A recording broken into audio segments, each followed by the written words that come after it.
महाराज जी, वैराग्य क्या है? क्या गृहस्थी वैराग्य प्राप्त कर सकता है? क्या हाँ, सब में रहते हुए पूर्ण प्रेम भाव और निरासक्त रहकर इस मार्ग पे चला जाए? त्याग, वैराग्य, उपरति, तीन बातें हैं।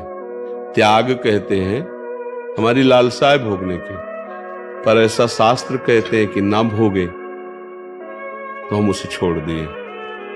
ये प्रथम त्याग की सीढ़ी है। भोग सामग्री उपस्थित है पर भोगने की इच्छा ही नहीं है, इसे वैराग्य कहते हैं। और भोग सामग्री है ऐसी भावना का ही नाश हो गया है, उसे उपरति कहते हैं। उपरति तो गृहस्थ और विरक्त दोनों वैरागी हो सकते हैं। गृहस्थ में धर्म के अनुसार भगवत अर्पित विषय सेवन, यथा लाभ संतोष सदा काहू सो कछ न चाहूंगो, तो वो गृहस्थ में रहता हुआ वैरागी है। और वैरागी तो वैरागी है ही, वो संग्रह परिग्रह रहित अकिंचन, जो भगवान के चिंतन में निरंतर तत्पर है, आराध्य देव गुरु सेवा इनमें तत्पर है, विषयों में शास्त्र सम्मत व्यवहार करता है, तो वो गृहस्थ हो चाहे विरक्त हो, उसे वैरागी ही माना जाता है। अगर मठ में आश्रम में राग है, शरीर में राग है, शरीर के भोग सामग्रियों में राग है, तो वो रागी ही माना जाएगा, किसी भी वेश में वो वैरागी नहीं माना जाएगा। वैरागी वो है जो भगवान के सिवा, लक्ष्य के सिवा कहीं राग नहीं।